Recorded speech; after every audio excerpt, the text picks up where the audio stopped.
especially if you're kind of earlier in your career, it's easy to sit back and wait to be told what to do. But if you throw yourself into the ring, act like you're relevant even when you're not. And when the boss says, I need a memo or a press release or talking points or a speech, you just raise your hand. Even if you're the junior person, you act relevant. Now, it's scary and you now have to deliver and there's pressure, but you now have power. So it's a mindset. And Kasich had that mindset. He wanted to be a player and he was not just going to sit there and throw darts at someone else's plan. He was going to say, this is what I stand for and what our party stands for. And that is a gigantically huge lesson. And all the lessons in this book have affected me personally, immensely so. This isn't your average business podcast, and he's not your average host. This is the James Altucher Show. So Chris, we can really almost do two podcasts with you. One is you were the world whistling champion several times, many times, which is an amazing thing in itself. And I want to talk about that. Also, you have a book that just came out, 4 Billionaires and a Parking Attendant. And you've worked with all these billionaires and gotten great life advice or life learnings from them. And also a parking attendant in the parking lot where you often parked. Yes. So both of these books are amazing and you've had an amazing life, still having it. And I honestly don't know where to start. So let's start with whistling. You started whistling at the age of 5. How does someone even become world whistling champion? Well, James, thanks for having me. First of all, it's a real honor to be on your show. And, so my father was a good whistler and, so much of it comes down to, can you whistle? And it's very binary. I've met a lot of people in my life who just cannot whistle. They go, nothing comes out versus that coming out. And so I'm able to whistle. And then, since I do public relations for a living, I think in talking points. I'm able to whistle. I love to practice. I'm competitive. I'm good at arranging music for my instrument, the whistle. I'm a bit of a showman. And I found the international whistling competition, back in, 1993, competed 9 times, won it 4 times, came second a few times. And it was a great run. And, I don't compete anymore. I just perform and I also whistle happy birthday 650 times a year for people, which is, I call my birthday a whistling ministry. Well, why do you whistle happy birthday to people? Well, I want to honor their lives. And, what's so interesting about happy birthday is usually you sing it for your family or your colleagues if you're in an office. But I actually get to insert myself into the lives of 650 people and bring them these like little packets of joy. Like I just did 3, literally like 5 minutes ago, I whistled happy birthday 3 times and I recorded on my iPhone a little voice memo and I just texted to them. And then people write back these amazing notes. They say, you made my day. My day wouldn't be complete if I didn't have a whistlegram from you. And so it warms my heart. And, I just convinced that we need to like stop thinking about ourselves and think about other people. If I actually get up, if every day I have to be nice to someone through whistling, it's good. It keeps me humble. And, as you describe in the book, your kind of domination of the whistling world, if you want to call it that, and it takes a lot of practice. You have a huge repertoire of songs you could whistle. You obviously have the talent and the skill, but you had to do work at the skill. I'm curious, the process of becoming a whistling champion. It's really a champion at anything, but for you, whistling, the process of becoming a whistling champion, world whistling champion, do you think that helped you career-wise? And I'm asking in 2 different directions. One is because everyone's impressed that you're the best in the world at something. And number 2, because of the discipline it took to become, and the way of thinking it takes to become the best in the world at something. Yeah. That process of like coming up with this idea saying, wow, I'm a pretty good whistler. Maybe I could be the best one day.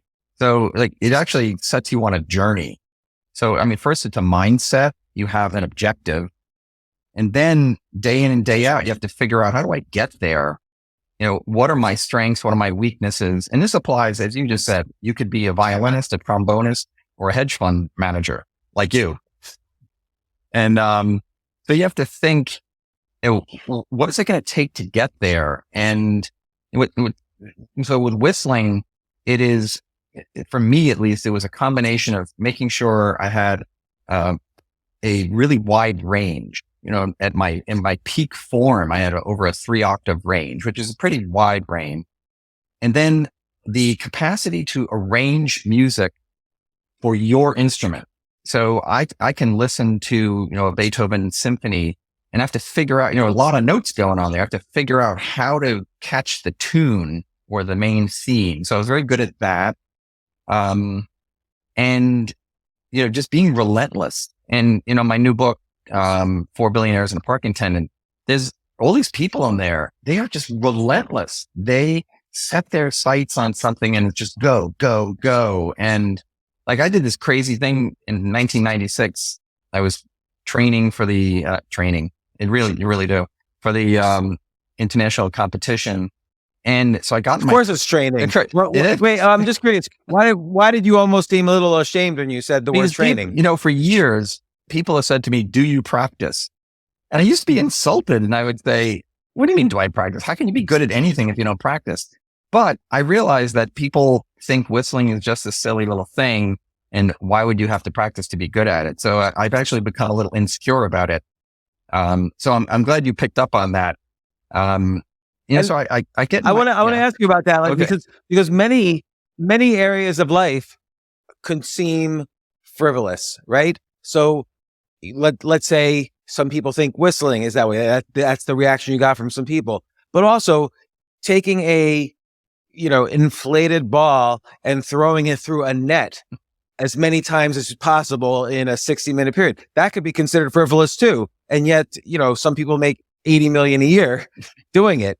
So I always wonder about this. Like, yes, some recreational activities are considered frivolous and some are considered, worthy of 80 million a year. And, the NBA has 10 billion in revenues a year. So money has sort of like set the bar on frivolity. Yeah. And yet there's nothing to some. Whistling is musical. It's creative. It's very difficult. There's nothing that makes whistling more frivolous than basketball, other than the fact that basketball is a $10 billion industry. So we take it a little more seriously somehow. I'm just curious if there's anything. And those are very good points. What's happened with the challenge with whistling, which is why people kind of put it in the frivolous category or the novelty category, is that there is not a lot of music written for whistler. Now that may sound strange, but it helps legitimize an instrument. I mean, if you want to, if you go to the classical music catalog, there's tons of music for violin and trumpet and cello, piano, but you'll find almost nothing for whistler. So for example, I reached out, this is years ago, to 50 orchestras and said, I can whistle Mozart's oboe concerto. Can I perform with you? And 2 of them said yes, but 48 of them completely ignored me. And it's because they're used to hearing the Andy Griffith theme song or men catcalling women. And so there's been this group of us who've tried to legitimize whistling and take it from novelty to art. And with some success, I've whistled with 12 symphony orchestras.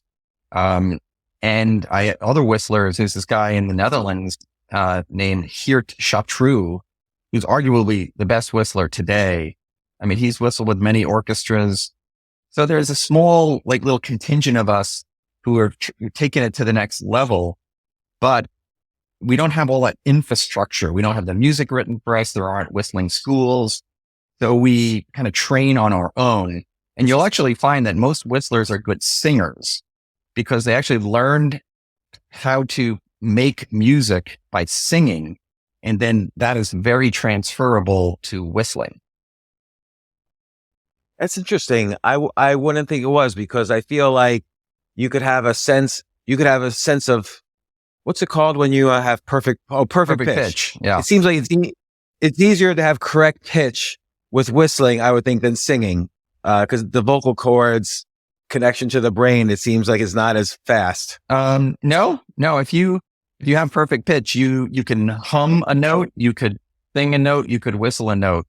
It really has, or you could get a trombone and play it if you know how to play a trombone and hear, get to the right note. So, I don't have perfect pitch. I have what I call a kind of perfect relative pitch. And once I'm in the right key, I can stay in the right key. But there are people who you can say to them, hum an A flat, and boom, they can just hum it in the absence of any reference point. So yeah. So again, you were, people ask if you train, and going back to that, people ask if you train. And of course you train quite a bit. Like, what was and by the way, we're going to get to the 4 billionaires and a parking attendant. That's the main, but I am just fascinated by excellence, because it's very, very difficult to be the best in the world at anything. And what was your training regimen like on a daily basis? I usually whistle around 2 hours a day.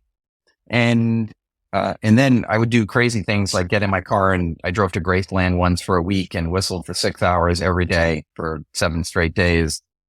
And the reason is that, A, you want to practice your music, but B, and perhaps more importantly, you have to get your lips in shape. You may be familiar with the French words called embouchure, and it actually has to do with the shape of and the conditioning of your lips to play a wind instrument. It could be a trumpet, a clarinet, or any wind instrument. It's the same thing with whistling, is that a pucker is not a natural position for your lips. So when you take this kind of complex musculature and stick your lips out into this very precise shape, and then try to sustain that for minutes on end. Heck, I whistled Mozart's oboe concerto. It's 22 minutes long. If your lips are not in tip-top shape, they will get tired quickly, and then you will lose the perfect positioning, that embouchure, to be able to sustain the note. So that's why conditioning is so important. And then in practicing your actual song. Like right now, I'm working on Hummel's trumpet concerto. I'm performing it with the Alexandria Symphony Orchestra later this year. So I know the piece well, but I have to get my lips in good shape.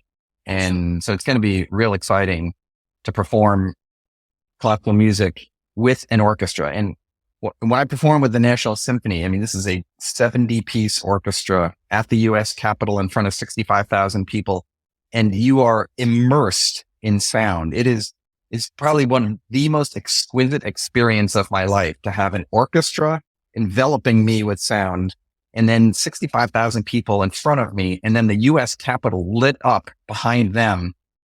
Nothing will ever touch that in terms of this confluence of cool things. And do they have a part written where you get to solo whistle for a few moments? Yeah. So in that particular song, it's a song called On the Mole, which was written in the 1920s, and it's a march. And so and it's written for Whistler. It's one of the few pieces out there actually written for Whistler. And so I performed it. And the really cool part was that at the end of the concert, they brought me back and I taught the audience the song. And then we performed it again, and I conducted this mass whistling group of 65,000 people, and that was cool. And it's a really catchy tune, and people loved it.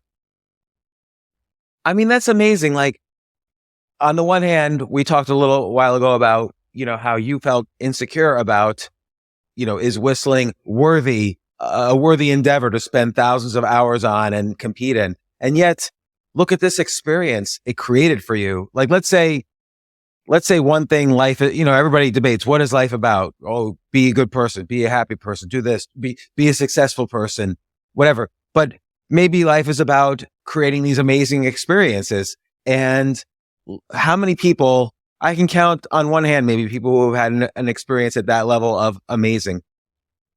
Yeah. Well, I count my blessings every day. I never could have predicted or anticipated what whistling has allowed me to do.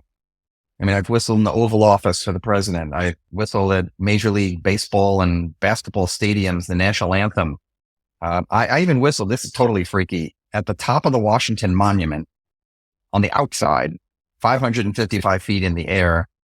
And then whistling happy birthday for people, done TED Talks. It has brought me more joy than ever imaginable. And which is why I count my blessings every day that this has happened. Now, I've worked hard and I've made a point of getting good, but life is strange and you never know when crazy things are going to happen. So you've got to kind of revel in the moment. My life philosophy is that, it's not the destination, it's the trip.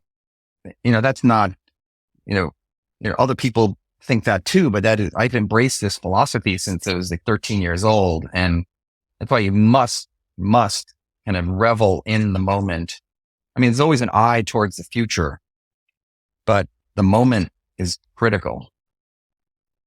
Well, it's an interesting thing. I go back and forth on that, on what you just said. It's all about the journey and not the destination, because a lot of it is actually about the destination. Like, you had a goal, which was to win the grand competition for whistling.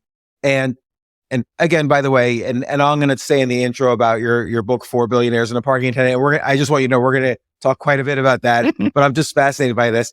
I feel that the destination, it sets the path of the journey. So it defines, the destination defines what you do on the journey. Like, if you're going on a quest for the Holy Grail, okay, you've got to get out. The knights of King Arthur's court had to get on their horses and travel the world and seek out information about the Holy Grail.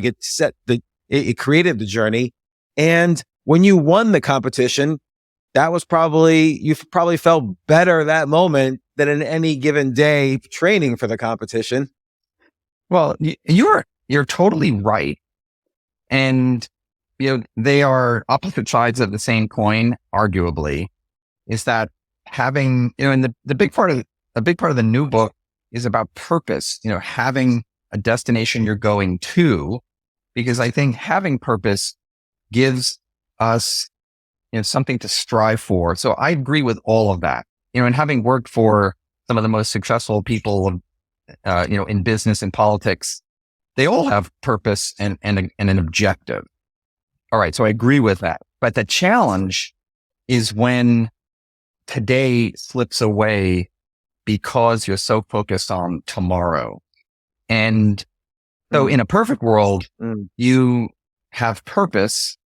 Yes, I want to graduate from college with a good GPA. That's a great purpose to have. But there are, there are 1,000 school days between today and that day. What are those 1,000 days going to be like, until they hand you that diploma? And if you're fixated on, when I pay off my mortgage, then I'll be happy, or when I graduate, I'll be happy, or when I retire, then I'll be happy, which can dominate the way people think. That's dangerous. So they're not mutually exclusive. And I think they must. Right. You're right. Yeah. Like if you had never won let's say you had always come in second and third and you never took first at the competition for whistling, would you have written the book on whistling that you wrote? So the book I have here is, Find Your Whistle. Yeah. Probably not. So, even though you would have been the second best whistler on the planet. Well, number 2 sucks. Well, there is a fixation in our culture, and maybe it's the human condition, for the best. And so I do appreciate that. And, I am the kind of person that even if it had not been, the pinnacle of whistling, that I would find purpose, have that objective, but then revel in every moment. I mean, yesterday I met a security guard in an office building who helped me, figure out the elevator. I had a little fob and all that. I couldn't figure it out. And now I know her name. She had a beautiful smile and she said, I look forward to seeing you tomorrow. And it would have been so easy to view that as just this fleeting transaction of I need to get in the elevator versus a human with a name, with a beautiful smile, who actually is looking forward to seeing me tomorrow. That matters. And arguably, the accumulation of those types of moments matter even more than, these bogeys that you're shooting for. I mean, just yesterday, my 17-year-old daughter said, Dad, she's a little shy. And she said, I want to be more like you and just talk to strangers. He said, you can learn a lot. I see you talk to strangers all the time. You learn so much. I say, yeah, I mean, we're not going to be best buddies necessarily, but you just never know. And, those things matter. You can argue how much they matter, but I think they matter a huge amount. And arguably you are a trained communicator. Like this is what you've done for Billionaires for decades, is you've been their right-hand man when it comes to communicating and getting their word out there and their message out there and their goals out there. And it's been your job to talk to strangers and billionaires and presidents and so on. And again, we'll get to that in a second. One more question I have, and again, this is related to the frivolous aspect, because I am fascinated by that pause that you had when you were training, but before you won. Was there any point where you felt like you had to justify to your wife or your family or your friends or colleagues or work colleagues that why you're spending hours a day doing this? Like did you feel bad at any point during that process because, hey, I should be making $1 billion and not whistling? Well, thankfully I was single at the time because I could barely tolerate listening to that much whistling. And when I did that Great Lake pilgrimage, the 6 hours a day, I was single and alone in the car. Actually, my wife doesn't even let me whistle around the house very much. She thinks it's fairly annoying.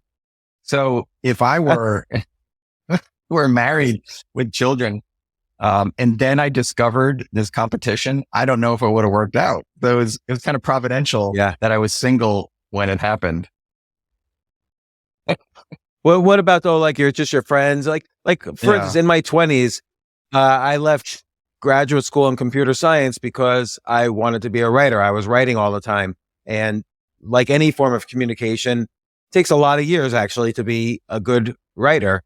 And my friends and parents thought I was completely insane. Like they really thought I was mentally ill for leaving one of the best graduate schools in computer science where my career was set if I got a PhD there, as opposed to doing something completely, who knows? Most people don't succeed at writing, and I was not a good writer at the time. So I had a healthy dose of Dunning-Kruger bias, so I thought I was good, but I certainly wasn't good.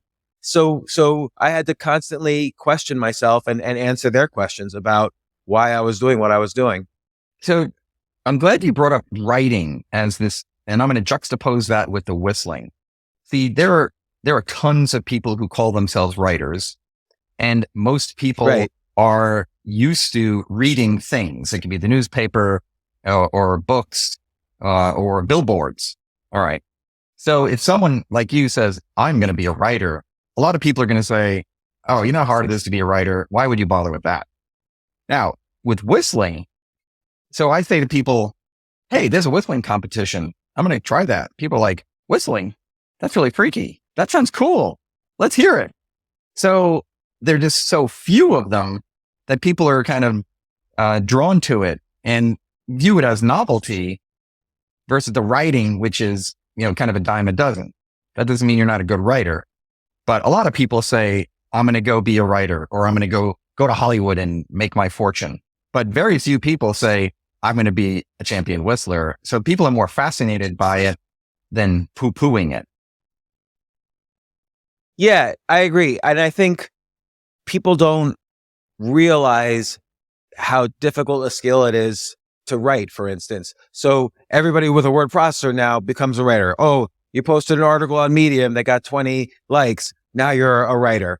And people don't understand that just like in anything, most things are bad. So most written material is not good writing. Like I always look for great writers to inspire my own writing. And it's very, very hard for me. Like it's thousands of books I have to look at for every one that I find that, oh, this is going to inspire me to write. Wow. And, and this is over 30 years of writing almost every day now. But, I would imagine you're right with whistling. Like when you told me, oh, you're a world champion whistler, I was fascinated. If someone said to me, oh, I'm a world champion writer, all right. But no, then that's probably that's exactly it. Now, interestingly, whistling it's very binary in terms of who likes it and who doesn't. So I was in an elevator once with Newt Gingrich when he was the Speaker of the House, and my then boss, who's John Kasich, who was governor of Ohio and ran for president. And Kasich says, Newt, you got to hear Chris whistle. It's amazing. Newt wouldn't even look at me. He completely ignored Kasich. Then Kasich tries again. He's been on the Tonight Show. He's been on the Today Show. You got to hear him whistle. Nothing. So there are some people who just think it's so freaky. They want nothing to do with it. And then other people, you'll say to them, hey, I'm a whistler. And they're like, their eyes light up. And this is what happened with the National Symphony. I met one of the conductors and a friend of mine said, hey, Chris is a champion whistler. And she's like, whistle for me. So I whistle a song. And then she's like, hey, you want to perform with the National Symphony Orchestra? I said, yeah, let's do it. So it's very binary there too. See, the lesson really that I take from this is that excellence opens doors, and it opens unusual doors in many ways. Like, I'll give you an example after. So I'm very much into chess. I'm a competitive chess player. I'm not like the best in the world, but I'm doing something unusual, which is that after a 25-year period where I did not play in tournaments. So I'm a ranked chess master from the 90s. And I stopped playing for 25 years in order to have a career. And now I'm on a quest to get to be as strong as I was in the 90s. Wow. And just going on this quest has opened so many doors and adventures for me. Like I was invited to go to Amsterdam next week to just watch this tournament with the organizer and among the very great players are playing. And I can imagine for you being the best in the world at something, excellence opens doors, and it's worth it to achieve excellence in something, regardless of whether other people consider, its status, in the hierarchy. Now, of course, if you were the best basketball player ever, that also has a significant monetary gain. That's the door it opens. But excellence in anything has benefits. I think it's very well put. Whistling doesn't pay well, so I've always had a day job. But that in itself has made my whistling career even more interesting. So here I am. I'm at the Carlyle Group, this big global private equity firm. My phone rings. It's the founder of the firm, David Rubenstein. He says, come to my office. I walk down the hall, and there's Ted Leonsis, who is the owner of the Wizards and the Caps, or whatever they're called these days, the hockey team. And he said, by the way, he's been on the podcast. Oh, good. He's an interesting guy. I've heard him speak. So David says, whistle for Ted. I'm like, okay. And like a kind of a pet monkey. It's like, hey, you come over here and whistle. And so I whistle, and then Ted says, hey, do you want to whistle national anthem at a Wizards game? So you were right. He heard it, he liked it, and that opened a door. And that's why I just count my blessings. Like all these crazy things that have happened, and they continue to happen. I get to perform, go on TV, go on podcasts, and and so it's been great. Last question about it. Like so at one point you had won the championship 4 times, and you stopped for a while, and then 5 years later you went back to try to win again. Was it, and I'm asking this almost selfishly, but did you, as you age and as you get a little rusty, do the training techniques change through time? So other whistlers have more sophisticated training techniques who start now, or does aging result in some decline in ability? Like what did you experience when you tried to come back to it? So I understand why you're asking the question as you seek to regain your chess status. And so Yes. what I realized then and now too is that there is an accumulation of ability. It could be chess ability. It could be whistling ability that there's a certain baseline you achieve because you're doing something all the time. And then you may step it up if you have a competition or a performance, but your baseline is already high. When you take a break, your baseline falls so low that to get back up just takes a lot more than you would think. It's less about age, I believe, and more about time. So the key is putting the time in.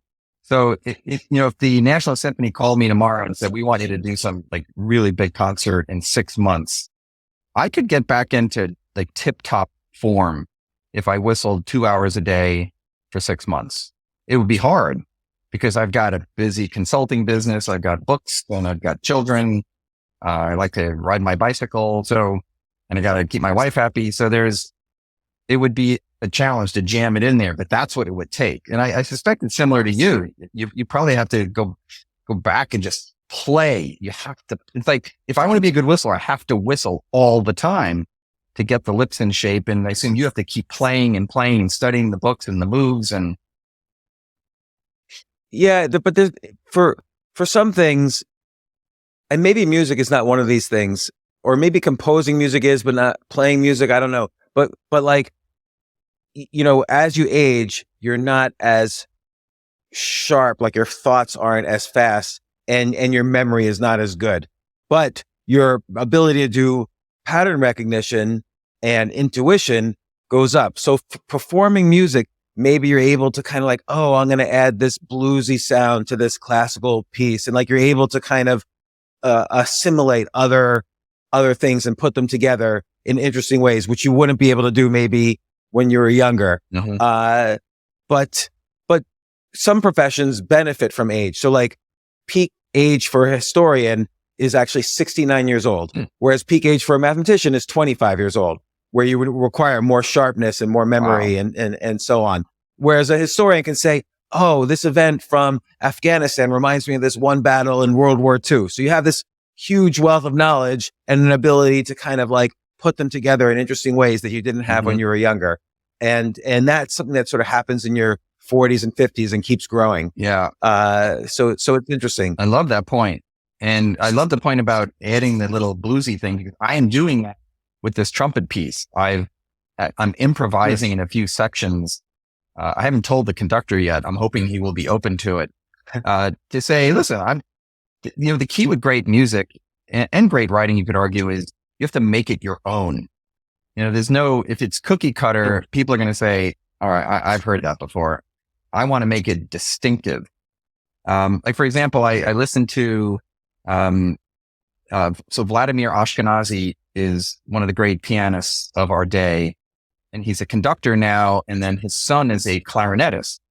And I listened to his son play Mozart's clarinet concerto the other day, and it was he embraced that piece like I've never seen before. All these little curls and twists and things that he added to it that I'd never heard, that I thought were appropriate, but so unique, and he made it his.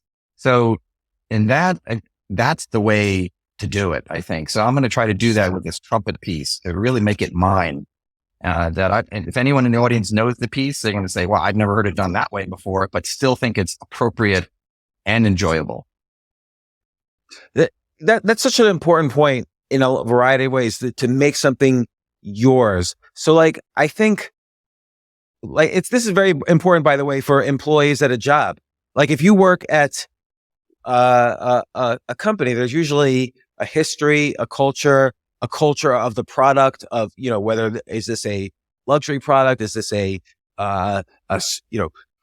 kids product? Is it a, like I used to work at HBO very briefly, and HBO, you could tell if a show is HBO or if a show is ABC. Like there's a difference. And I feel when employees really are able to say, this is our product as opposed to this is my company's product. Like when they really kind of feel the philosophy and culture and make it their own, that philosophy, then they succeed as employees. Like Carlyle Group is a very different kind of private equity group than Blackstone. Mm-hmm. And I'm sure you feel the nuances, what makes Carlyle and David Rubenstein different from, for better or for worse, Steve Schwartzman and Blackstone. Mm-hmm. Exactly. And when I tell people about, when I either teach writing to young people or kind of developing your own brand in the marketplace, I'm all about saying, understand you as a product, understand your craft as a writer, but make it your own and be distinctive about it. Not just to, be a peacock that's all flash, but to do it with purpose so that the distinctions add value in some way. One of the big distinctions with Carlyle was that we said, people like working with us more because we're not your typical sharp-elbowed New Yorker. Now, Blackstone people might have bristled at that, but we thought it was true. And that was the feedback we got. Because in the end, they have buckets of money. So do we. They have buckets of MBAs from Wharton, Stanford, and HBS. So did we. So you had to have a differentiator. And we thought it was our culture of actually being nice to each other. Now, that has changed a lot since I left. Not for the better, but I think it's on the mend now that they have a new CEO. But that's a whole nother subject. So, yeah. So that's interesting. And one thing I was going to ask you and maybe even suggest to you, so take it for what it's worth. You should make TikTok videos doing pop culture covers of whistling of like every, like do Hotel California whistling, do a cover of some great rap song whistling. I bet you you would get like millions of, not that you are interested in this, but I get you like millions of views and followers and so on. Like I would subscribe to an Instagram channel that was all whistling covers of like my favorite songs. What's fascinating about what you just said is, it's all about time allocation. And, even, I don't know how much money you made on your book, but making money on a book is difficult, unless you're Walter Isaacson writing about Elon Musk. So I'm always weighing, I get paid well as a consultant. So every hour I spend consulting for corporate America, I make tons of money. Every hour I spend working on my next book, I don't make a lot of money, but I get great satisfaction out of creating the whistling book, creating this new book about the billionaires and the parking attendant. And money is less important to me now, and I'm 60 years old and financially secure. So I try for a balance, but to get specifically to your point about like TikTok and social media is that I tend to avoid social media because it is a rabbit hole. If people say to me, how do you have time to write a book? And I say, well, I don't sleep that much. I don't watch TV and I don't do social media, which actually frees up a lot of time. Yeah. And I don't mean to be judgmental. If social media is your thing, that's fine. But the odds are if you spend a lot of time doing that, you're probably not going to write a book. But if that's not your thing, then hey, that's cool. Yeah, no, that was a more selfish request because I want to listen to some rap song being whistled. So I would just love to hear stuff like that. But you've worked with so many successful, interesting people, and I like how it's not just billionaires that you talk about in the book. So now we're talking about 4 billionaires and a parking attendant, like John Kasich, who was governor of Ohio, and he was in Congress and so on, and he ran for president. And, obviously David Rubenstein, I met you through David Rubenstein. David Rubenstein's been on the podcast 3 or 4 times. Thanks to you. You always help me set those up. And, you've worked with many other people. And, we'll talk about David Rubenstein. He's the one I know best on your list and subject. But I was fascinated by John Kasich because politics is an interesting skill. You have to be very, very charismatic and likable, and people are going to snicker at this, but you have to have ideas and convince people that your ideas are, worthwhile. I mean, what are the skill? And I see this in your book when you describe your interaction with John Kasich. What skills do you think John Kasich brought to the table that made him a successful politician? And of course, you could say he lost running for president, but everybody except, 46 people have lost running for president. So, well, Kasich is a really amazing person. And he's a big, bold, brash leader. When he was in Congress, he did things differently, which is really key, I think, to getting things done. If you're able to get people to follow you and believe in what you're saying.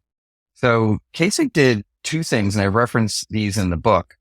One is about building bridges. Kasich would work with the Democrats. Like there's a guy named Ron Dellum, who was a very liberal African-American congressman from California, and, very different from Kasich, but they teamed up to fight wasteful Defense Department spending, and they succeeded, and they became friends, and they went to each other's weddings, and you don't see that anymore, and that's terrible. Kasich worked with the so-called Blue Dog Democrats, and they actually got things done, which is really not happening right now. And so that spirit of reaching across the aisle to work with someone is central to getting things done. We're in a culture now where it's, I'm right, you're wrong. Now, I don't know where this planet is where I'm 100% right and you're 100% wrong, because that's not how you get things done.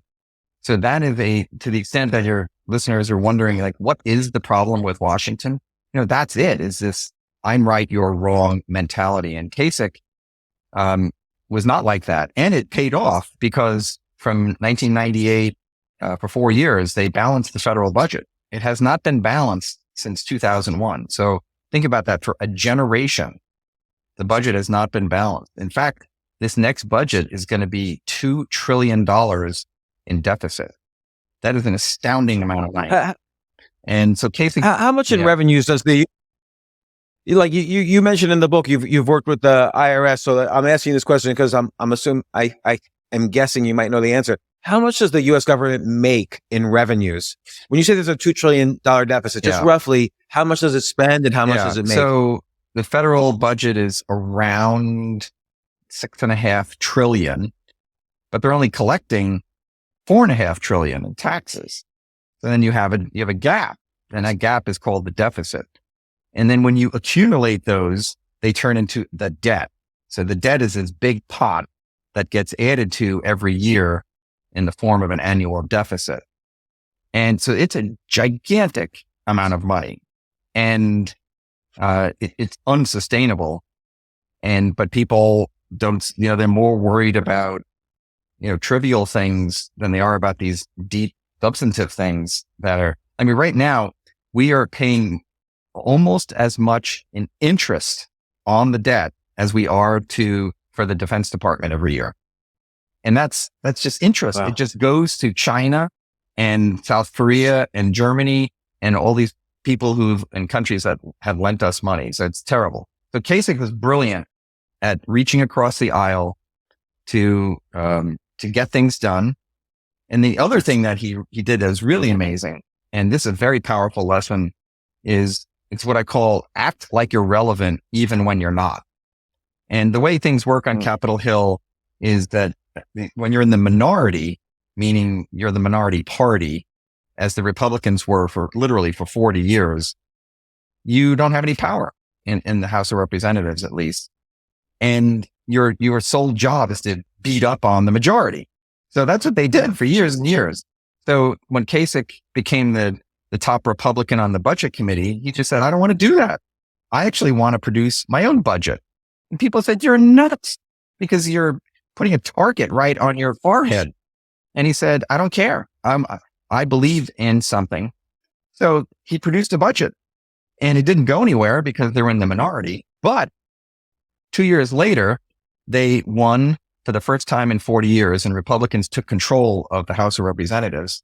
Kasich goes over to the shelf, because he's now the chairman, pulls off the budget, slaps it on the table and says, that's what we believe in. I have a staff that knows how to produce a budget. I know how to talk about a budget. The media respect me for it. My constituents love me. And so he acted like he was relevant even when he wasn't. And, for your listeners who are Right. Interesting. when especially if you're kind of earlier in your career, it's easy to sit back and wait to be told what to do. But if you throw yourself into the ring, act like you're relevant even when you're not. And when the boss says, I need a memo or a press release or talking points or a speech, you just raise your hand. Even if you're the junior person, you act relevant. Now, it's scary and you now have to deliver and there's pressure, but you now have power. So it's a mindset. And Kasich had that mindset. He wanted to be a player and he was not just going to sit there and throw darts at someone else's plan. He was going to say, this is what I stand for and what our party stands for. And that is a gigantically huge lesson. And all the lessons in this book have affected me personally, immensely so. Like what's a moment when so first off, just to add to one thing you said, in order for Kasich to be relevant in that way, he had to do a lot of work. He had to know what is a budget? What is the budget of the United States and how, as opposed to just arguing about someone else's budget and picking points to argue, which is a lot easier. He had to make a complete U.S. budget. So he had to know all the components. He had to know how to do this and had to know which issues were important. He also had to know then what's the philosophy of his party so that he can make a budget that fits in with the party. And also not just like an angry budget. That's like I see sometimes that the party that's not in power makes a statement like, let's eliminate the IRS. And they can say that because they know it's meaningless because they're not in power. So it's just to, get favor from the people like, oh, that's great. Get rid of the IRS. But he had to make a relevant, like you say, he had to be relevant. He had to make a relevant budget or a realistic one, not a science fiction one. So that's all of these things take a lot of work and it's very hard. So what's an instance when you maybe were relevant and everyone's like, what's Chris doing? Why is he doing this? He doesn't need to do this. Well, so here I am, an older, well-to-do Wall Street white guy, and who is very. I didn't know. I don't see color. I didn't notice that. Okay, well, so then you're rare. And who is sad and like crushed by police shootings of unarmed Black people. And, they're all complex and some of them may be justified, but nonetheless, it's heartbreaking when, Tamir Rice, a 14-year-old is shot dead at a park. And I say, all right, what can this white guy do? And I say, well, I'm irrelevant. Like, who cares what I have to say? And I say, no, I don't want to be irrelevant. So I actually went to the TEDx Mid-Atlantic people. And it's a pretty prominent organizer of TED Talks in Washington. And I pitched them and I said, listen, I have a great story about how to bridge the gap between whites and Blacks in America. And they looked at me and they're like, you've got a lot of check marks that are going in the wrong direction here, buddy. And I said, listen, hear me out. And they heard me out and I said, we love your story. We want you to do this talk. And it's on YouTube. It's a very powerful. So I wanted to be relevant. And I was sick and tired of just saying, you read the latest story about a shooting. You say, well, what can I do about it? I can sit there and I can pray, or I can feel sad, or I can complain to whoever will listen to me. But I wanted to be relevant and productive and constructive in particular. And, I did that talk and thousands of people listened to it. And I got great feedback from white and Black people. And, it's all about, loving your neighbor and, de-escalating and then finding common ground with people. And, if I may, I'll tell you this quick anecdote where I was, and it's what the TED Talk is based on, is I'm in a McDonald's in Anacostia, which is kind of the tough part of town here in DC.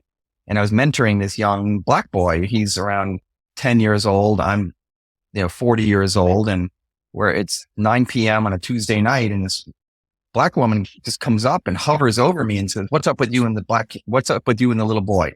As if I'm a pervert or a kidnapper or something. And, I felt like saying, take a hike, lady. You got a problem because I'm white? And instead, I just stood up, extended my hand, and I said, hi, I'm Chris Ullman. This is Monte. We're in this Christian mentoring program, and we're just finished our session, and now we're just getting some food. And I'll tell you, like, the scales fall from her eyes. She says, this is shocking. She says, we need more people like you. So she went from thinking I was a pervert to actually wanting more people who are doing what I'm doing. And it's because I treated her with respect. I didn't assume she's a racist, and I could understand that it was a little unusual to see this older white guy with this younger black kid.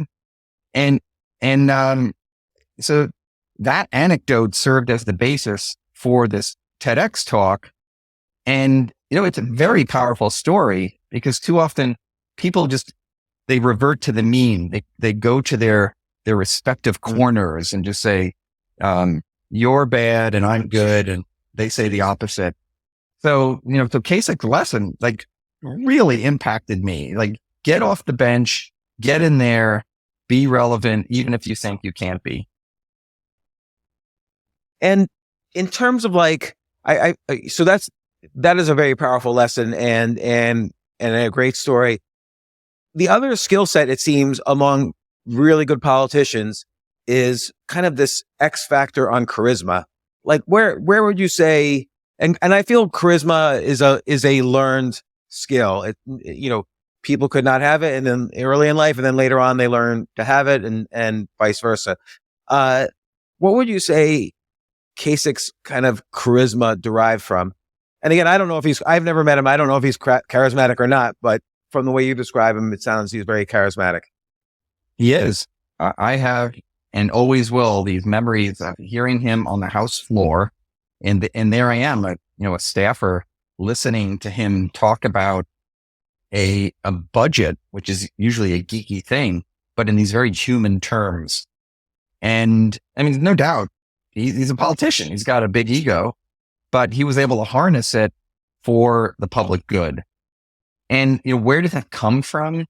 I think a lot of it is just genetic and how someone grew up. And, his parents were like tragically killed in a car accident. And, I'm sure that affected him and probably spurred him on to want to do good in the world and not wallow in his own grief.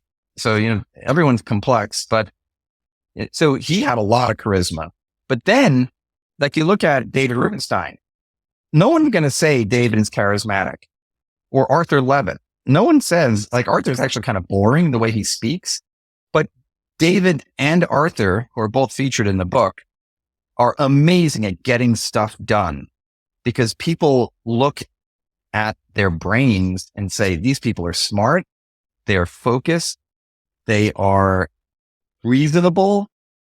There's this great anecdote in there about, again, building bridges where Arthur Levitt, who's a Democrat, had to work with Phil Gramm, who is this, good old boy Texan Republican. Right. And Arthur's first time meeting him realized that Phil Gramm loved Labrador retrievers and saw a picture on his desk. And he said, hey, is that your dog? And he said, yeah, it's my dog. And he said, I have Labs too. And they bonded over their dogs. So it's like, you have a dog, I have a dog. Hey, let's be friends. So that capacity to find common ground and then figure out where can you get 80% of what you want, and I can get 80% of what I want. And let's do it. Let's do the deal. The Rubenstein's like that. Arthur was like that. Kasich was like that. So that capacity to get most of what you want is important, and it's greatly lacking today. And, it's a zero-sum game for a lot of politicians. Yeah. Like, you feel that a lot of it is transactional. Like, they say something because they're getting something out of it, or they're doing something because they're getting something directly out of it, as opposed to just being at least appearing like just being a good person. Yes. You know, I remember when I worked on Capitol Hill, some politicians routinely spent time with members of the other party, and that hardly happens anymore, because when you break bread with someone who you don't necessarily agree with, you will come to see them as a human and not just as the face of the opposition. And that's what we need, is to get back towards that. I mean, has AOC ever hung out socially with a Republican? I don't know. And, it would be great if they did. They should go on a bike ride. They should go and have scones at a patisserie someday, and just go hang out. So I want to ask you about David. Like, so you've been working with David since about 2000 or 2001. Like, yeah. And one story you tell about David is very interesting is he's very good at taking constructive criticism, which I think is an important skill. Like, you spoke about a talk he gave, and he asked you, and he said to you afterwards, he didn't ask you, he said to you afterwards, well, that went well. And you said, that was horrible, which I admire your guts to say exactly that. I'm assuming those were your words, or that was awful, something like that. And then he asked why. He listened, and then over the years, he improved using the suggestions you gave him that one evening. And it seems like that's a very important ability among these. So David's a billionaire. You say in the book he's worth $3.3 billion. He runs the Carlyle Group. He's been on this podcast several times. Carlyle Group is probably the most powerful investment group on the planet. So he's he's got a fascinating story. Like, and you have many experiences with him. Yeah. Like, what happened the first time you met him? Oh, say that again. I missed that. When you first met him, what was it? First met him. What was the story? So, he's very kind of even keeled. He's not high. He's not low. He's like almost flat, very straightforward. And he's witty. He's very funny. And he is like very transactional, which I like. Get to the point. Let's not get bogged down with silly emotion. Not that it's never there, but the ratio is right. 80-20 logic emotion, I think. And so here I am. I didn't know him that long, and we're at this event. He gives this talk that I think is terrible. And what I concluded, and this is how I couched it in the book, is that it's the courage to give and get constructive criticism. Because some people have no interest in receiving it because their poopy don't stink. And then some people are scared to give it because they're worried about their career. And they think that if they're too honest with the boss, they will be marginalized. And my view is you as the principal need to be open to growth. So you should actively solicit input from your subordinates. And then if you're the subordinate, you have to step up and don't be a message taker, but be an advisor. Because if David said, as he did, well, that was good. What did you think? If I had just said, oh, David, you're great. Oh my gosh, that was amazing. Just pat him on the back. What good? I was a message taker. I served no purpose whatsoever other than helping, assuage his ego. But instead I said, no, that was a terrible presentation for these 5 reasons. And he didn't fire me. And the next year he did the same exact event, 2,500 people, Radio City Music Hall in New York, and he knocked the cover off the ball. Now, is it because of me? No, he had given 100 speeches in that intervening year, but he took to heart. And this is what makes him a special leader, is that he listens. He's not the kind to say, oh my, Chris, that was a great point. He will listen and he will absorb and he will act on some of it. He'll reject some of it, but he has the courage to receive it. And thankfully I had the courage to give it. And then that empowered me. I mean, I talked to him 2 days ago and I said, I think here are some things for you to think about. He didn't ask me my opinion. I just told him my opinion. at this point, I like to think he keeps me around because I'm one of the few people who tells him exactly what I think and what he needs to hear, not what he wants to hear. And I would encourage your listeners, like, those are the kind of bosses you should seek out. The ones who are secure enough to want to grow and give you the opportunity to help them along the way. And, I think very important in that, in your giving of constructive criticism, is the word constructive. Like, you have to actually give well thought out and easy to follow suggestions to improve. If you're going to say something's awful, you better have a reason why and a solution to improving it. I think that's very important, as you did. Yeah, exactly. There's another lesson in there regarding helping Arthur Levitt be his best, because he would come to the office every day with like 5 new ideas, and the staff are there to say, "Oh, that's crazy. Don't do that. This one has hope. Let's put that on the back burner. And this other one here, this is really good. This is actionable. Let's get going." And so it requires you, again, this is the difference between a message taker and an advisor. I actually came up with a construct, like this 5-step way of how do you critique someone's ideas? Are they actionable? Are they principled? Are they legal? How expensive are they? So if you actually come up with criteria, then it helps you be a better advisor. Again, I think, James, what you just said is so important, that if someone says, "Hey, what did you think?" and you either are too scared to say anything, or if you do, you can't back it up, well, then that person is not benefiting. And the whole goal is to help the principal, the boss, grow and be their most effective. Yeah. So I bookmarked the Arthur Levitt criteria, like strategy, does it further a strategic goal? Creativity, is it fresh and interesting? And so on. What do you mean by principled?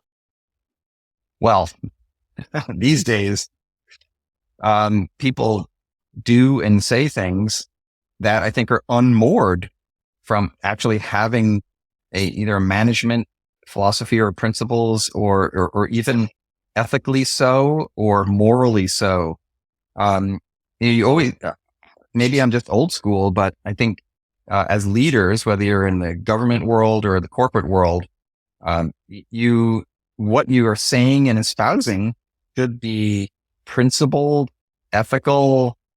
They should be balanced. It gets back to that TED talk I did on race relations. I mean, if your operating premise is that I love other humans because they are other humans, now I'm a certain way.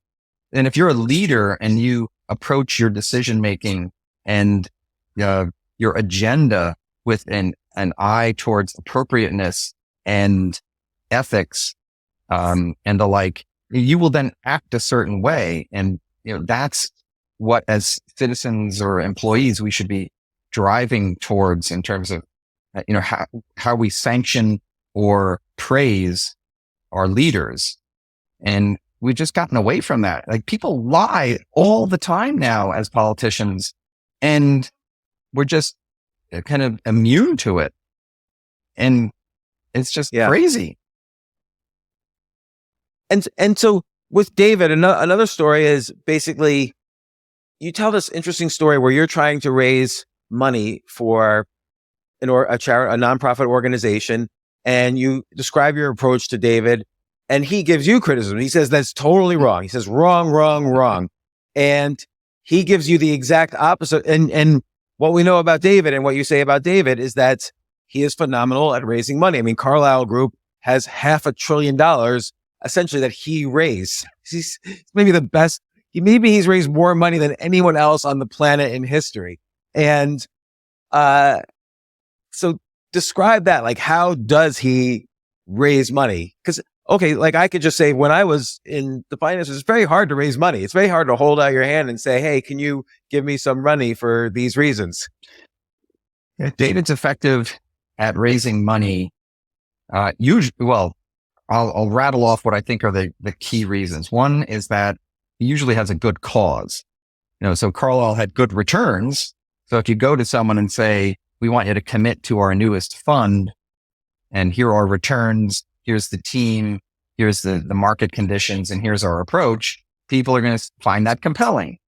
Or if he's raising money for, Lincoln Center or the Kennedy Center or, the Council on Foreign Relations, he believes in it. So you really have to believe in the product or the organization or the cause or whatever it is. And when he's not a backslapper. When people see him on your show, they realize that fast. And when they see him on his Bloomberg shows and all that, he's not this effervescent backslapping pole. He is very measured. So David is like the facts.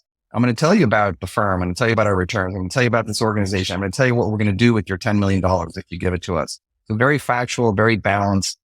And, I long said that if you hired a speech coach, or presentation trainer and said, I'm going to describe someone to you. And then you described David Rubenstein without telling them that it was David Rubenstein. The trainer would say, oh, that's totally wrong. That's not how you do it. And I'd say, well, it's David Rubenstein, and he's one of the most sought after speakers and fundraisers in the world. And the reason is because he is authentic and he breaks the mold, and he's very fact-based, and he's incredibly articulate and knowledgeable. So, if he goes to a sovereign wealth fund in Abu Dhabi to go raise money, if the first half hour is spent talking about the global economic and political situation, and because they want to pick his brain, because they know he interviewed Jay Powell of the Fed last week. He just talked with President Biden. He just met with Jamie Dimon at JP Morgan. So he is totally in the mix, and he has this knowledge that's super current. So that half hour spent is demonstrating that A, he's connected, and B, that he is very knowledgeable. And then when he then pitches the latest Carlyle fund, they're going to take it more seriously. So it's a very human nature type of thing. There's foreplay is always a good thing before you go in for the kill. And he understands that. What about when he was first starting and he didn't necessarily have the brand and he didn't necessarily have the president returning his phone calls? Like, so 1987, he's managing $5 million. How does he get beyond that? That is a whole nother part of his personality, which is he's indefatigable. If someone said, you need to go, we'll use Abu Dhabi again. You need to go to Abu Dhabi 5 times in the next 3 months to get a $5 million commitment, he would do it. He will fly around the world and then he was flying commercial, not private. And he would do it 5 times to demonstrate his commitment and to make people feel comfortable. So, and he will do that today. I mean, he will fly anywhere to go seal the deal. Now that Carlyle has new leadership, I mean, they are putting David to work. They're sending him everywhere because he's, one of the most notable financiers in the world. And when he shows up to that family office in Taiwan or the sovereign wealth fund in Abu Dhabi, like they take him seriously, but he's willing to put the work in, which gets back to that advice that he gave me for how to raise money. So he told me my approach was totally wrong, because my approach was you ask once and the people either give or they don't give. And he's like, wrong, just as you said. And he said, the way you do it is you ask again and again and again and again until they give. That's how you do it. And I said, well, don't you get annoying? And he said, well, it's not like you're getting the money. A good cause is getting the money. So don't worry about that. And so that's what I did. I was as annoying as could be in terms of being persistent. And I think I tripled the amount of money I raised. And so it's that indefatigable nature and the persistence. Like David he either goes under, over, around, or through the obstacle. So that level of intensity and purpose, it animates everything he does. And I think just knowing him just from these podcasts, I think it's the fact that he is so even keeled and flat and so knowledgeable and a believer in whatever it is he's raising. People actually, the more people see him, the more they get that aspect of him. And so, it makes it more likely that they're going to give money, whether it's for a charitable cause or to the Carlo Group or whatever. Yeah. It's reminding me of something. So we spent the past 4 years producing a new PBS series called Iconic America. And if your listeners haven't checked it out, you should. It's on PBS. You can stream it for free. And so we're all used to David's style. David's style, again, he's got this wry humor. It's kind of flat, a little monotone. And so the Wall Street Journal writes a review. Their TV critic writes a review and says, wow, this series is great. I love the topic. Ooh, but that David Rubenstein, he's kind of boring. We all looked at that and said, hey, that's David. That's what makes him special. And we're just used to it. And so are his fans. So if you listen to him on Bloomberg, or he's on Squawk Box all the time, or PBS, you're used to that.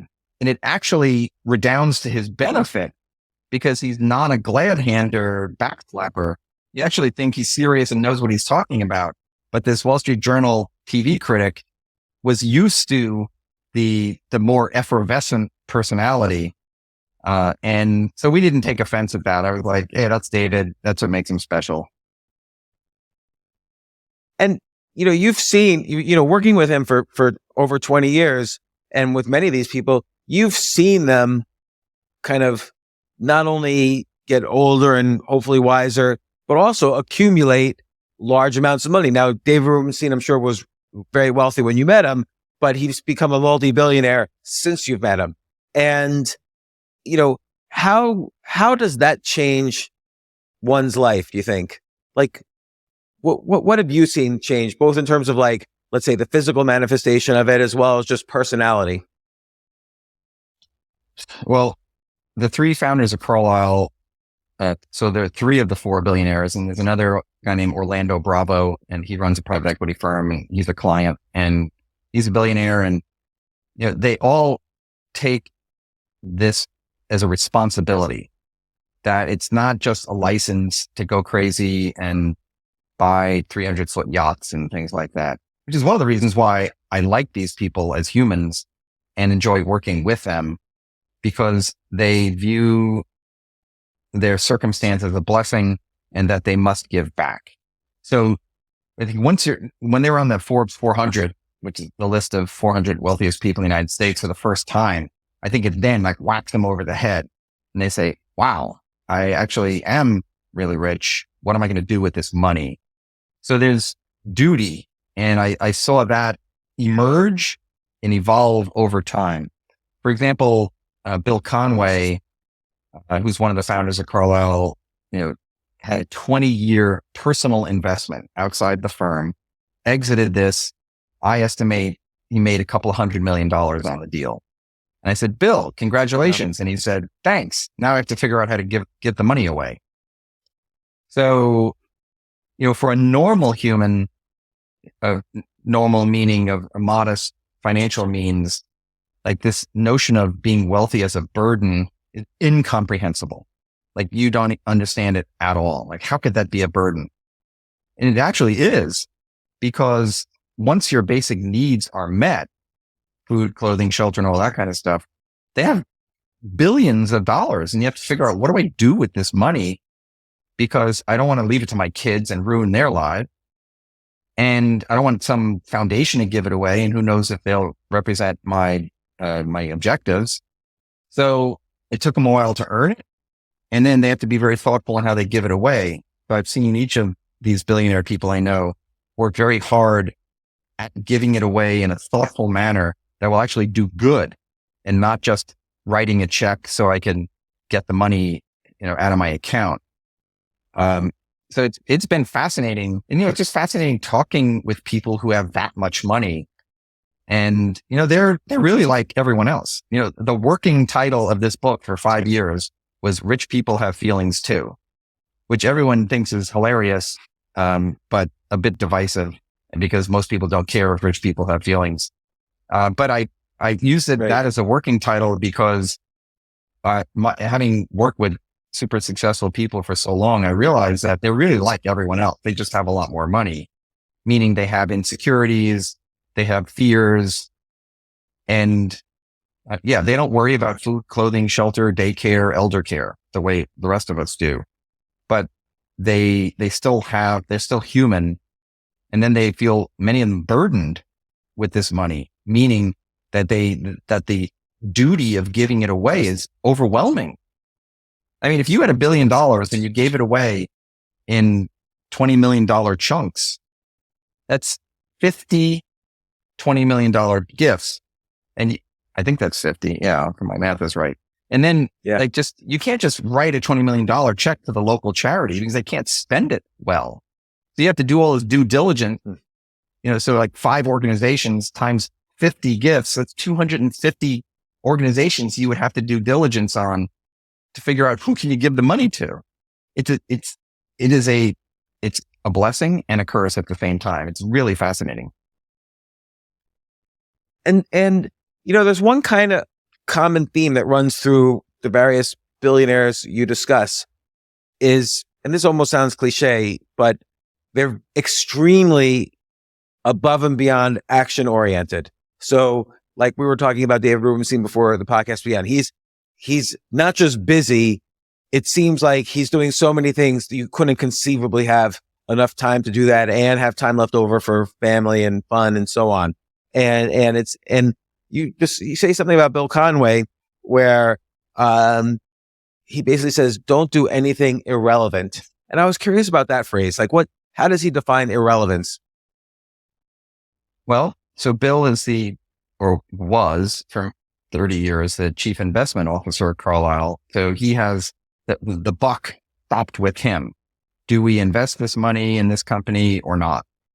So it's a gigantic burden, to write a multi-billion-dollar check to buy the Acme company is just a huge responsibility. And, Carlyle founders were very good at dividing and conquering in terms of their duties. So Bill focused on the investment process and the team that did the investing. Dan kind of ran the firm, and David was the strategist, fundraiser, and face of the firm. So I recount in the book where, since I was the PR guy, I would go to Bill occasionally. I'd say, "Hey, Bill, do you want to talk to the New York Times about this?" And he'd say, "Nah, I don't want to talk to them. It's like totally irrelevant to me. I need to go manage $300 billion. So sometimes he would see me coming down the hall and he would like change direction, or he would avoid my office because if I saw him, I'd say, Bill, I need to talk to you. And then when I told him this, when I was writing the book, he's like, "Oh, did I really do that to you?" And I said, "Oh, yes, you did. And you did. But I don't take it personally because your job was to focus on what's important, which is managing the money for investors, not doing podcasts with James Altucher, who was a wonderful human being. But that's why David did it, because David's the face of the firm." So I learned a lot from that about how to allocate time and, focus on what's important, versus what is irrelevant. Yeah. And again, even like with Arthur Levitt, very action oriented. Like you described this one story, which actually made me wonder about his mental health, but you describe where he kind of gives you a list of things to do. And while he's still describing the list, he asks you, "So how's it going so far?" Like he expected you to already be working on the list. It was this, there was this quizzical moment where he said, "So how's it going?" And I said, "How's what going?" And he said, "Well, the first item on the list." And I said, "How can I be working on the list if I'm here talking to you?" And he's like, "You better get going." It's like, it is a mindset. It's because people have said to me, what are these kind of main attributes of these super successful people? And intensity is definitely one of them, where, Mitch Daniels, super intense, Lou Gerstner, from IBM, who saved IBM in the 90s, very intense. They're super focused. I mean, that doesn't mean they don't like to chit chat once in a while, but when you are around them, you better be ready for the intensity, both to give it and to get it. When they ask you a question, boom, you better have a good answer. And one of the things I talk about, especially in the introduction to the book, is like, I went from this kind of middle class, minor league type of environment to the majors in Washington, where working with these senior government officials, all these billionaires, and I just really had to up my game. And so I just wanted to be the sponge, just learning and absorbing from these people. And and that's why there are 15 people in there, because I sat down and I said, all right, I have worked with some immensely successful people. What have I learned from each of them? I literally went through all the people I've worked for that are these super bigwigs. And that's how I came up with 50 lessons, because they're not just work hard. Of course you should work hard. And there are a couple in there about like that, but most of them are these like super specific things, like with Kasich, act like you're relevant even when you're not. And there's this really great one from Bill Conway, that's called, "It's not how much you pay, it's if you do the deal." And I've had, I was going to ask you about this one too. I have had a bunch of people, and these are people in their 50s who are like on the tail end of their careers, say, that lesson made more of an impact on me than any other lesson in the book. So this book is not just for 25-year-olds. You're a 50-year-old. And so what that lesson means is not how much you pay, it's if you do the deal, is very much focused on focusing on the right priorities. And again, it's not surprising that this is a Bill Conway lesson, because too often people will say, all right, I'm only going to pay $1 billion for that company because it's not worth a penny more than $1 billion for it. And then someone comes in and bids $1.1 billion and say, I am not paying a penny over $1 billion, and you don't get the deal. But then they knock the cover off the ball and you missed out. Why? Because you focus less on, do I really want to own that company and make a slightly smaller profit because I'm paying a little more? Or do I just fixate on the cost? And so I watch with my wife Shark Tank every night. And so someone comes in there and says, I'm going to sell you 10% of my company for $100,000. And then Mark Cuban says, hey, I like your company. I'll give you that $100,000, but I want 20% of your company. And they're like, not in a million years. No way. And I yell at the TV and I say, listen, here is a billionaire who is immensely successful, who will radically change the trajectory of your firm and your life. And you're not going to give him 20% of the firm. Are you insane? Because they're fixated not on whether you do a deal with Mark Cuban. They're fixated on whether or not I give up 10% of equity or 20% of equity, which is the wrong thing to focus on. Like, I had this young girl who I mentor who said to me, I have a job offer from Blackstone and they want to pay me $70,000. And I am not taking that job because I am worth $75,000. And I said, you are insane. It is the best investment firm on the planet. It will change the trajectory of your career and your life. You'll meet more amazing, interesting people than you could ever imagine. Who cares about the $5,000? She's like, wow, I never thought about it that way. I said, well, that's how you have to think about it. And she took the job. And that lesson is just immensely powerful. It is really powerful. And there's kind of a nuance to that, particularly with the Shark Tank example. If Mark Cuban owns 20% of your company, as opposed to, let's take an extreme, as opposed to 1% of your company, you actually got more value in that deal than you think, because now he's going to care more about your company, and Mark Cuban caring more is what's going to make you money, as opposed to you owning 99% instead of 80%. Mm-hmm. That's exactly it. But we focus on the wrong things. And like, we used to know at Carlyle, like, we'd have these new people join and they're going to run a new fund. And then they get all persnickety about their business card. And my team had been there for 20 years and we'd look at each other and say, they're not going to last long. They're focused on the wrong thing. Who cares about your business card? Are you out there kicking butt and investing or not? Anyway, so focus on the right things. and it becomes muscle memory over time. You will the more you do it and get used to focusing on the right things, you really get a good sense of what are the right things. And yeah. And it's interesting. You tell this one story in the book that the story is not about what I'm about to say, but it was an interesting story. You personally were negotiating with David over your job at one point, and he was very, very direct. Like, it seems like with a lot of these guys, there's no fluff. Like, they cut out all the fat in a conversation or in a negotiation. They get right to the point. And, essentially, you had a mild discussion with Goldman Sachs about going from Carlyle to be heading crisis communications at Goldman Sachs. And this was right after the financial, it was in 2011. And of course, all these people talk. Word gets back to David Rubenstein. He calls you 8:45 a.m. the next day and says, I hear you're talking to Goldman Sachs. Well, we want you to stay. What will it take? And you're kind of like a little tongue tied. So he says, well, we'll take this, and this. And you say, yeah, that would be about to it. He says, okay, I'll call you back in 15 minutes. He calls you back and it's done. Yeah. That was an amazing story. That one's called The Power of Transactional Thinking. And again, this is like, how do you focus on the right things? And a lot of people would, in David's position, would have said, you betrayed me. Can't trust you anymore. How could you do this to me after all I've done for you? Your future here is. So when I got that phone call from him, you were nervous. You were scared because you knew the phone call was coming. I knew, because my immediate boss heard first. He then told Rubenstein, and then this is what's brilliant about David, is David says, these are the 5 reasons you would talk to Goldman.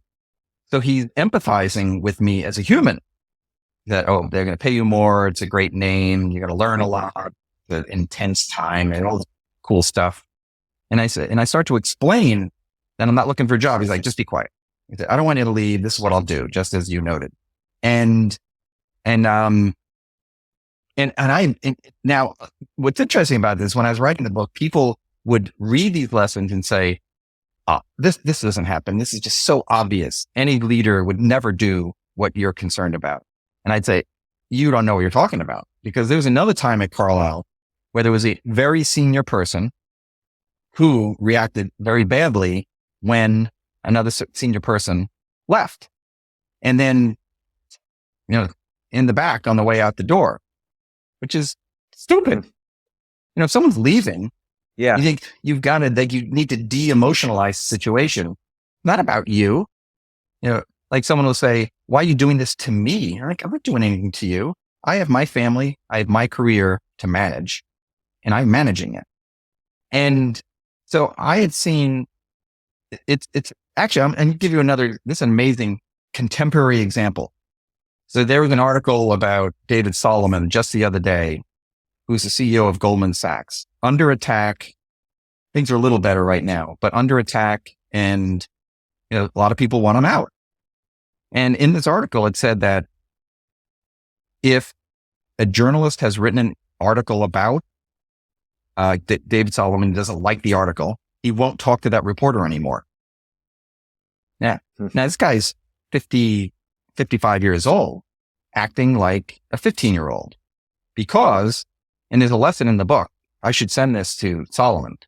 There's a lesson where Arthur Levitt, when he was SEC chairman, was under attack by some member of Congress for abusing his travel budget. It was total BS. But Business Week writes an article about it. And we tried to make it a little better, but it was still a terrible article because it's questioning his ethics. And most people would have said, you're dead to me. I'm never talking to you again. And even my PR people won't talk to you. Arthur turned on the charm offensive. He took her to breakfast. He took her to lunch, gave her scoops.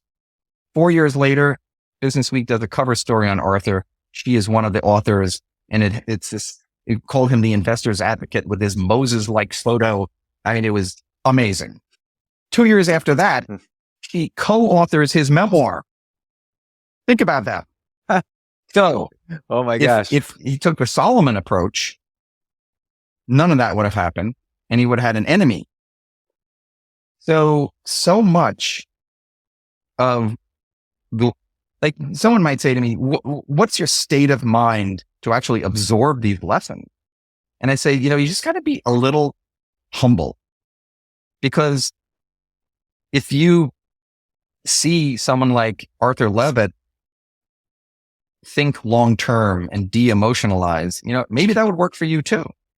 Or if you see Rubenstein, his ability to pivot from an unfavorable situation to a good situation, maybe I should too.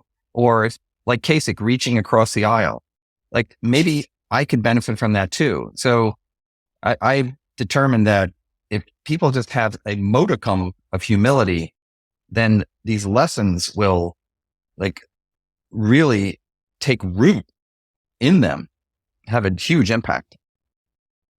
Can you give us a story about David Rubenstein pivoting from an unfavorable situation to a favorable one? Because I think that is a big skill. This is a wild one.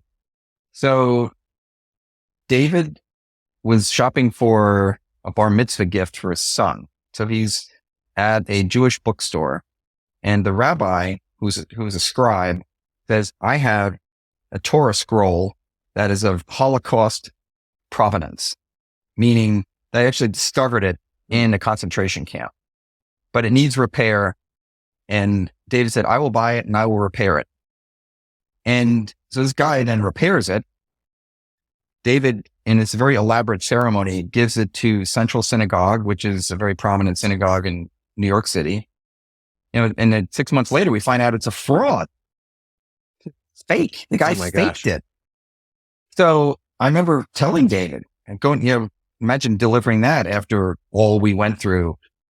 And we had Holocaust survivors at the ceremony where we handed this over. I mean, it was a beautiful situation that was then marred by this fraud. So David is basically for like 15 seconds says, holy crap, that's insane.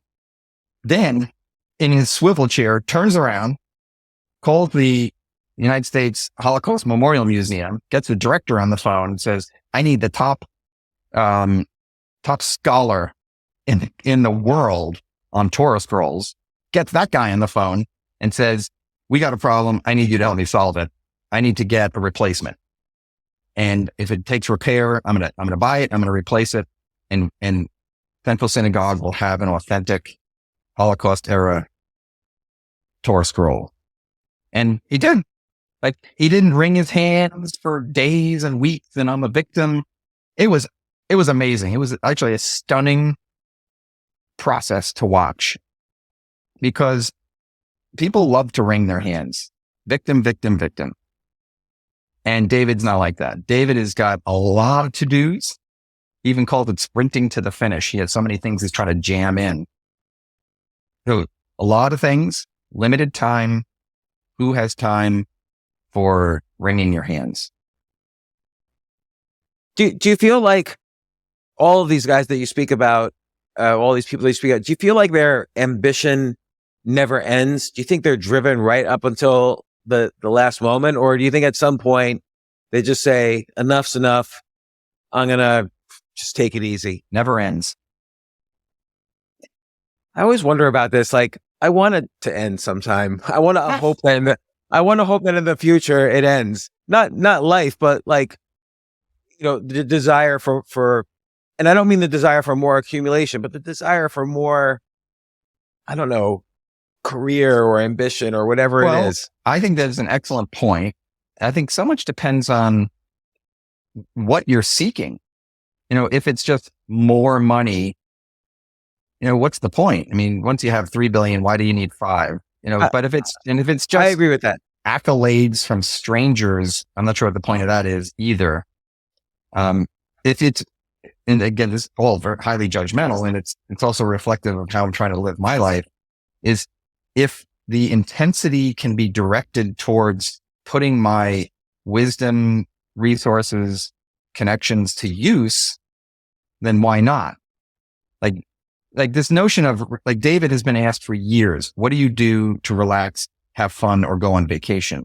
And he used to say, I have no hobbies. I would say, you even may have asked him that question years ago when we first met. And I said, David, stop saying you don't have any hobbies, because you do have hobbies. Your hobbies are reading, traveling, and meeting people, really neat people all around the world. Like, what's wrong with that? Just because you don't play golf or, watch the latest Netflix series doesn't mean you don't have hobbies.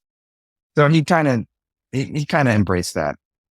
So I think the key, especially for your more seasoned or older listeners, viewers, is to say, how can I use all of this accumulated resources and wisdom to actually give back in a substantial way?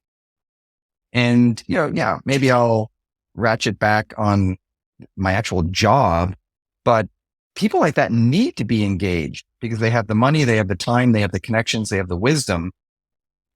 I think their duty is to give back. And it's interesting because the book is titled "4 Billionaires and a Parking Attendant." So, there is valuable lessons from the parking attendant. The chapter on happiness is very interesting, where he seems like a very happy guy, and you contrast that with something David Rubenstein said, how he doesn't really know a lot of happy billionaires. And is that true that he doesn't really know a lot of happy billionaires? And and of course, the parking attendant is a good example that happiness is really uncorrelated to money. There are a lot of studies on that. It's correlated depending on which ones you read, but like up to like 70, 80, 90,000 or something like that. And this gentleman, the parking attendant, I assume is below that, but nonetheless was still happy. What I find fascinating about David's claim is that he's consistent with saying it. He knows a lot of billionaires, and so I take him at face value. The 4 billionaires I know, seem reasonably happy, but you never know for sure. And the reason I put Sala, and that's the parking attendant's first name, in the book, is that I really love this juxtaposition between kind of someone's lot in life, on the lower socioeconomic part of the spectrum, where I drive my car and he parks it every day for 4 years, but big bright smile, Ethiopian immigrant, learning English, but happy literally every day. Mr. Chris, how are you? How's your family? How's your weekend?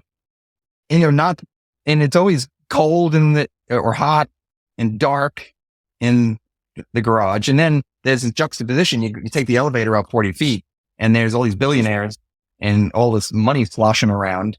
And Rubenstein said he doesn't know many happy billionaires. And they say, how the heck is that possible? So Sala just inspired me and is a powerful reminder to focus on things other than, material possessions. Now, again, most people do worry about money because they do have to take care of their daycare and their healthcare and their old parents. And so wealthy people don't have that, which is why there's this extra duty, I believe, to do good with their resources, because they are effectively absolved of most of the normal human stress that people have. But Sala was a great reminder of, hey, focus on what's important. He had 2 children, wife, his faith, and serving his parking clients well. And that is an honorable life.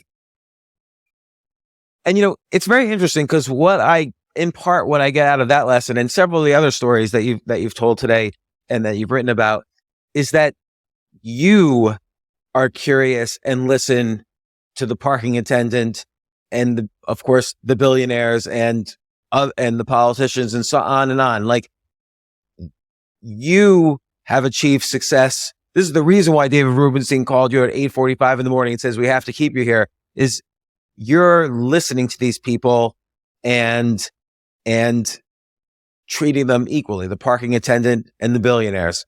And a lot of people don't do that. This has been your kind of trademark to success. David Rubenstein raises a lot of money. Bill Conway, does the deal, you're listening and learning from all of these people around you. And it doesn't matter what their title is and who they are. If you feel there's a lesson there, you get it. Well, in the end, my faith says, love God, love your neighbor. It's a simple message, difficult to do, but it is the mandate. And so try to live it. I'm a sinner. I'm imperfect, but every day I try to say, love God, love my neighbor, just as a mantra. And as Rubenstein himself says, you can't take that wealth with you. The Egyptians tried it and it did not work. So, I've got a fancy car and 2 houses and a nice 401k, and, it's all ephemeral in the scheme of time. And from an eternity standpoint, it's as irrelevant as can be. So therefore, focusing on fellow creatures of God, we're all children of God, like that's where it's at. I mean, so that doesn't mean I live like a pauper, but my wife and I do give a lot of money away. And during COVID, we made a point of finding individual humans who are suffering and just writing pretty nice sized checks. Say, here you go. No strings attached. You have, we're happy to help. That's really great. And, I guess a final question is, you've been the right-hand person for so many of these larger than life characters, whether it's John Kasich, Arthur Levitt, David Rubenstein, Bill Conway, all the names you mentioned and many more. And there are all of these we're primates. So we always have this status hierarchy from alpha down to omega. And they're like these super alphas, running for president, head of the SEC, head of the largest private equity firm that ever existed. Do you ever, and you're next to them, do you ever feel the ambition to, hey, I'm going to go and do this? Did you ever feel that urge to be at the top of that hierarchy? I guess yes and no. Yes, in that I tried to figure out what am I really good at, whistling. So I tried to be at the top of that hierarchy and succeeded for 10 years. In PR world, when whether it's working on Capitol Hill or White House so I was definitely at the top of my profession from a PR standpoint. So very grateful to have had those opportunities. Yes, in that sense, but they were very fixated or focused on what am I actually good at? And I'm good at whistling and I'm good at PR. So might as well try to be my best in those 2 areas. Do I want to run for president? Not in a million years. Do I want to be SEC chairman? No. Do I want to take what it takes to, or do what it takes to be a billionaire like David? No.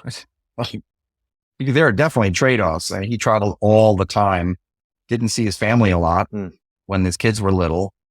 Actually, there was a moment when I was thinking about leaving the White House and I couldn't, and go to Carlisle or stay in the White House. And then I talked to someone who had my job at one point, and he said, listen, you should stay if you want to be the White House spokesman at some point, or at least position yourself for that job.